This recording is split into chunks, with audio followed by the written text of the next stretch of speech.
Welcome to Fix It Home Improvement, covering projects that every homeowner should know and great products for home and garden.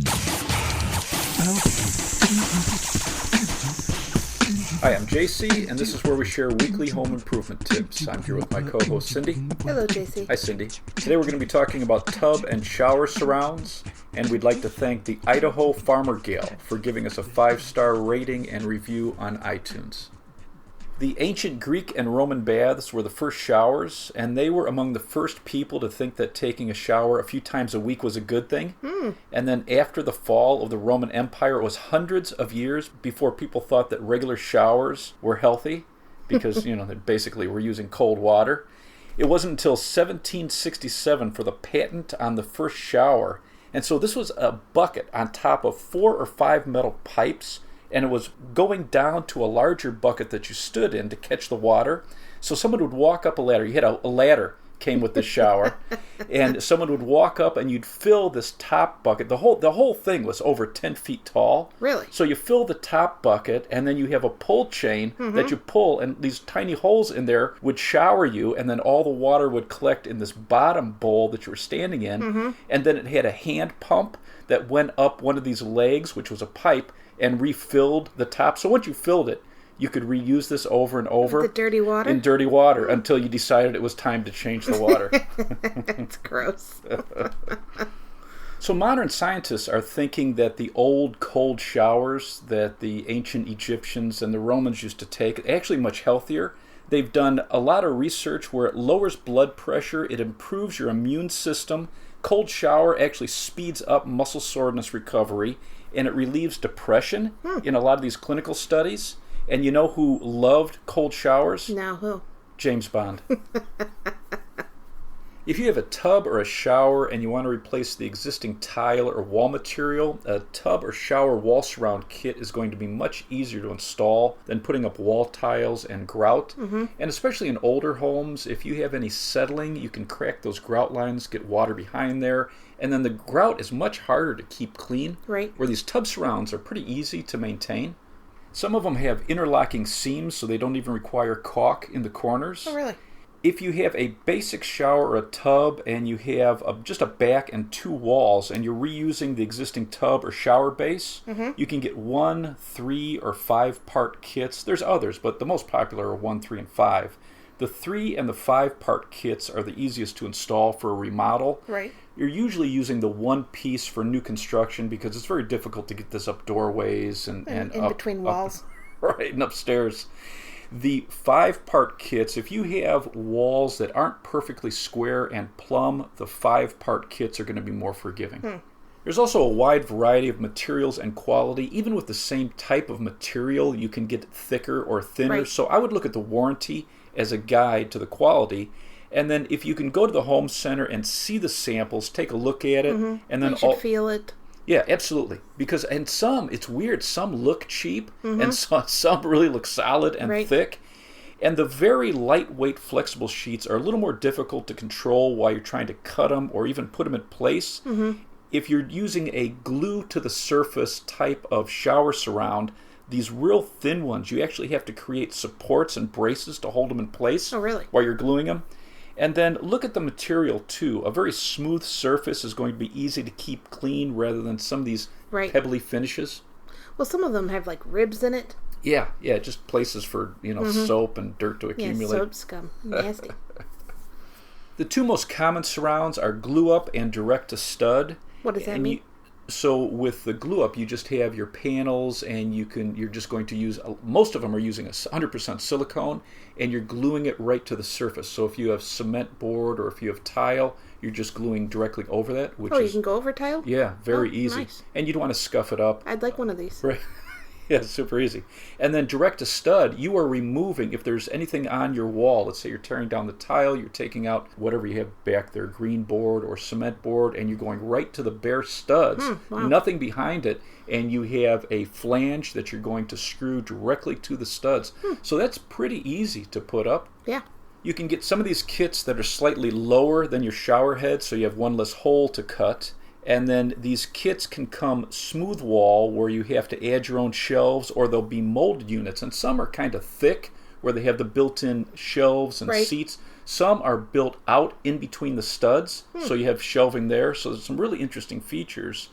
And some of these kits from companies like Kohler have mix and match panels, so you can really get a nice designer look. So you can have the back wall a different look from the side walls. Oh, nice. You can have the back wall match, some of the Oh, this is what we're looking at, right? yeah, some of the sink cabinets. And Kohler has their Choreograph line, so their shower heads, their shower bars, shelves match their sinks and wall accessories, so you can really get a nice look. The surrounds come in plastic, fiberglass, acrylic, and composite solid surface materials in the home centers. And then if you're looking for a higher end, like a cultured marble or stone, you can get that from a specialty dealer.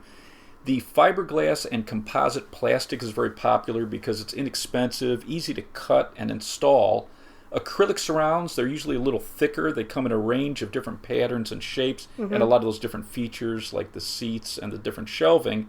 And then solid material can be a range of composites. They're usually a little more expensive, thicker, and it comes in a range of colors and patterns. Some look like stone or tile. So it's not just like a plain almond thing anymore. Right. Oh, no. Yeah, there's quite a variety when you start looking. Right. When you're looking at the kit you're thinking about buying, I would look at the recommendation for the installation. And now with the internet, it's just amazing. You can get the instructions online Right, yeah. before you buy it, so you can see what you need to have for tools, what the process is. And then if you're thinking about putting on shower doors, some are going to require double 2x4 studs on the front edge on both sides of the walls. And then some are going to have pockets in them that require a 1x4 to be cut and put into these pockets. So it's going to be support for a shower door. And then also some of these require additional studs or horizontal bracing if you're going to be putting up grab bars or just support for the back Right, wall. right. So it's nice to kind of go through the instructions ahead of time. And sometimes it'll help guide you to which kit you want to buy Right. just by reading the instructions. If you have an old tub or shower and you plan on just removing all the old tile, the first thing you'd want to do is put down cardboard and drop cloths, especially if you're keeping the old tub or the shower base, and then get goggles and leather gloves. I would take a utility knife and cut through all the silicone all around the corners and all around the border of the tile. And then I like just using a pull and pry bar and a hammer and starting from the leading edge of the tile, get under a couple tiles and start prying them off, Right. and just work the whole area off. And you're generally going to have to remove whatever that tile backer material is. So if it's cement board or in older homes, green board, because the mastic that they put it in, or they'll put it into a thin set, is just too hard to get smooth. And So how it's long does this take? Like 10 to 12 hours? no, rapid fire. Yeah. Oh, sure.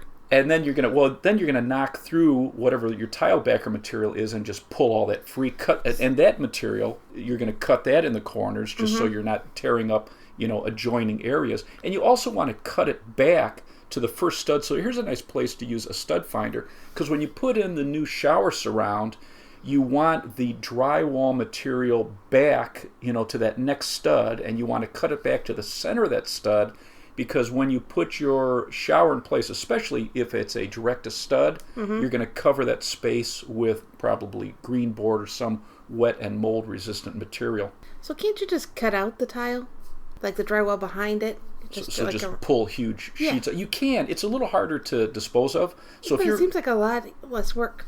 I think it's less work at right away, but Right. it's hard to hold those big sheets because they're heavy. You've got that, you've got it set in usually a thin set. You got the weight of the tile, the weight of Yeah, the, especially if it's cement board. These sheets are heavy when you try to rip it out. So I found it's better to just remove the tile. Can't you put just take a sledgehammer to it then? Yeah, it's a mess. Make sure you have goggles and you're covering everything well ventilated. That's how I would do it. Sledgehammer, work out some of my anger issues. So as long as we're talking about demoing, you can actually buy demo bags, and that's what they're called. They're tear resistant. They'll hold up to 100 pounds, and they're polywoven polypropylene. They're 7 mil thick. So you can throw tiles and sharp stuff in here, and that webbing won't tear through the bag. that's so nice. it's really nice. And what's interesting is you need to be aware of your local village restrictions.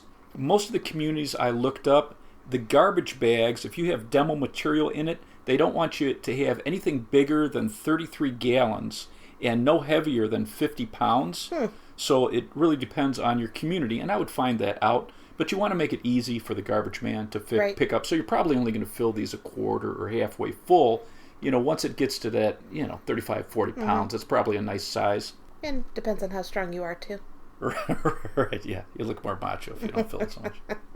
And it's the problem with, like if you're talking about just knocking out huge sections of drywall with the tile still on it, it's a very awkward, hard to handle. And there's a lot of restrictions in communities where you can't have pieces longer than 3 feet or 4 feet, depending on the community.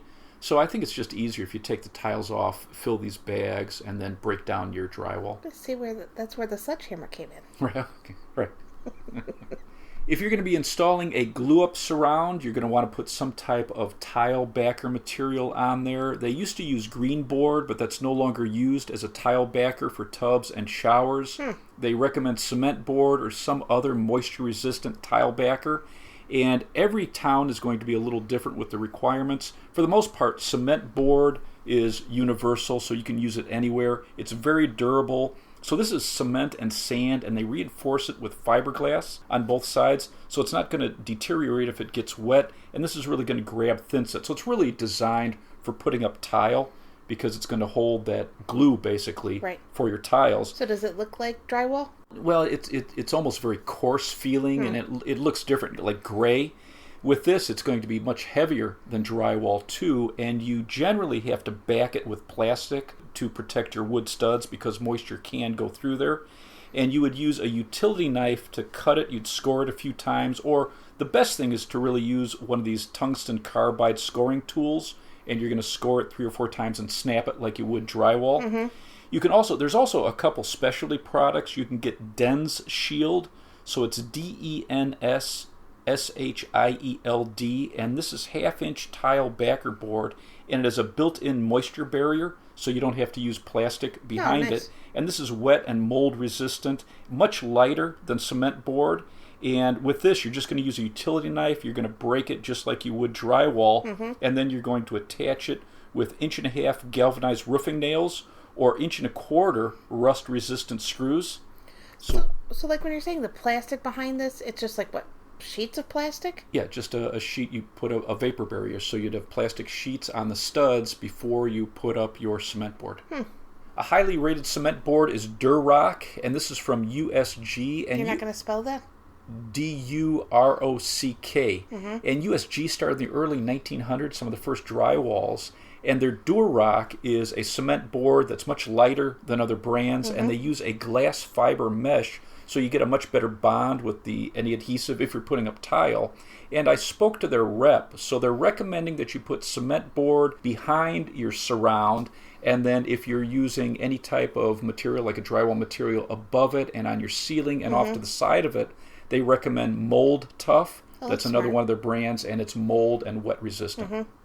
If you're installing a glue-up surround, you can either glue it in place with 100% silicone. Some manufacturers are recommending Loctite's Power Grab adhesive because it grabs it right away. And if you're using any of the adhesives, one of the tips is to put on your bead and then use a tile trowel to spread it and smooth it. So this still comes like in a caulk tube, right? Right, And you're right. using a caulk gun to put it on? Right, so you're gunning it out. You're, Right.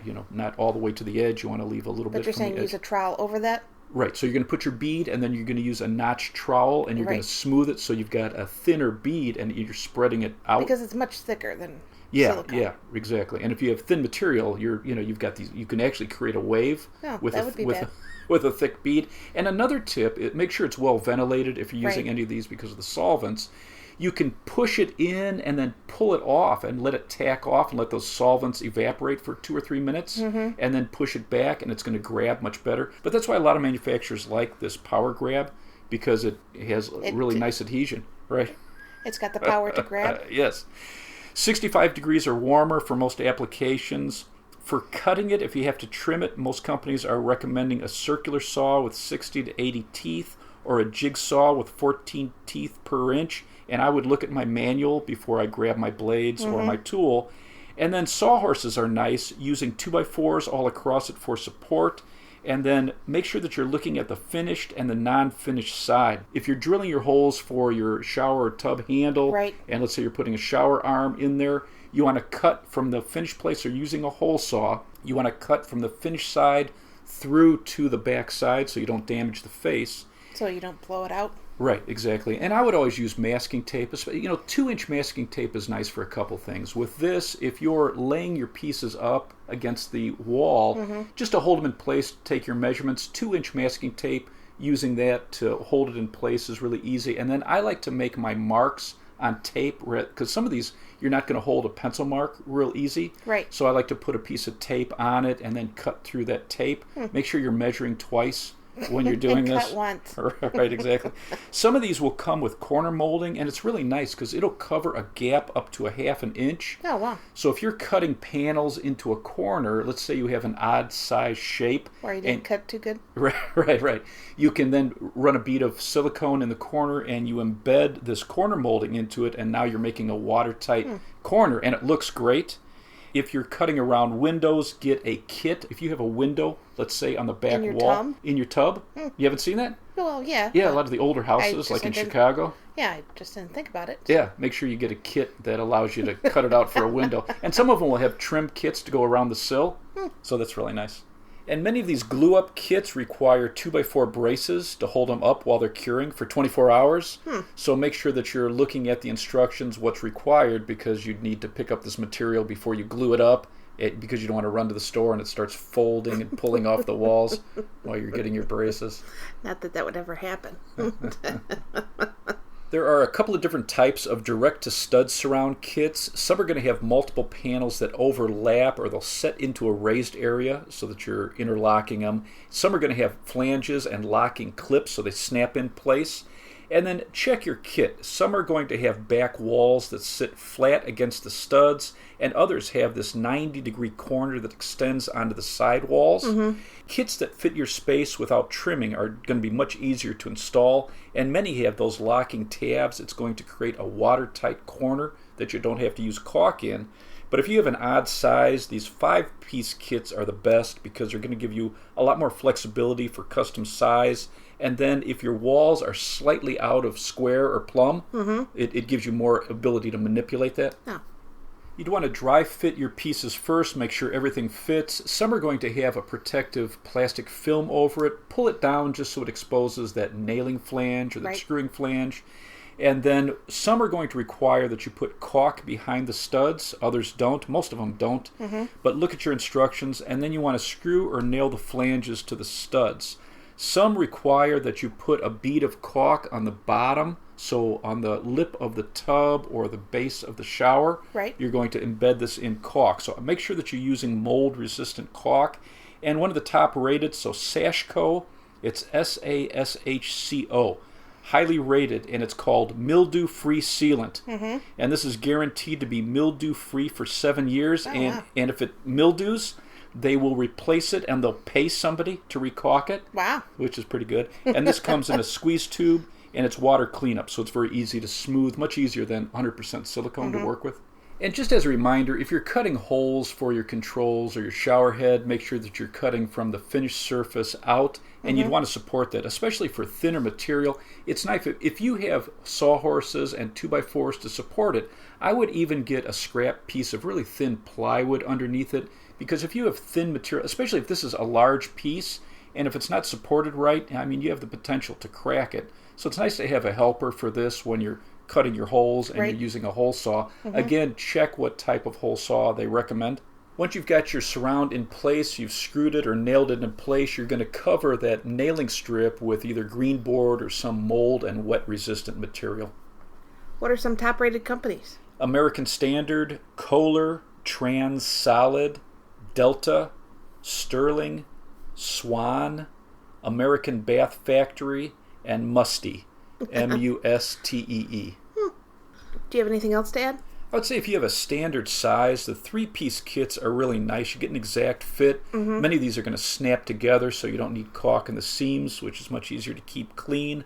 So when you have a 5-piece kit, where are the 5 pieces? Depends on the kit. So most of them are going to have one center panel on the back and then two other panels that go on the back and wrap around at a 90. And then you've got two side wall panels. Oh, interesting. So it's really easy. And I really like the 5-piece kits. If you don't have a standard size, you know, and if your area isn't square or plumb, or if you have windows, Right. the 5-piece kits really allow you to adapt quite a bit. But if you have a standard space, the 3-piece kits are just nicer, clean. It's less pieces. Right. I would think about built-in grab bars or built-in backer boards for future bars, especially if you're getting older, if you're doing this maybe for, you know, a senior. You want to think about safety. And then also for the future, I really like the built-in seats and the shelves, really some nice features. Do you need additional support? Do you need 2x4 support if you're putting in a shower door? Do you need support in the back to maintain it? And then also the material and the company, because a lot of these companies now have additional accessories, sinks and different hardware, so you can really have a nice decorative look.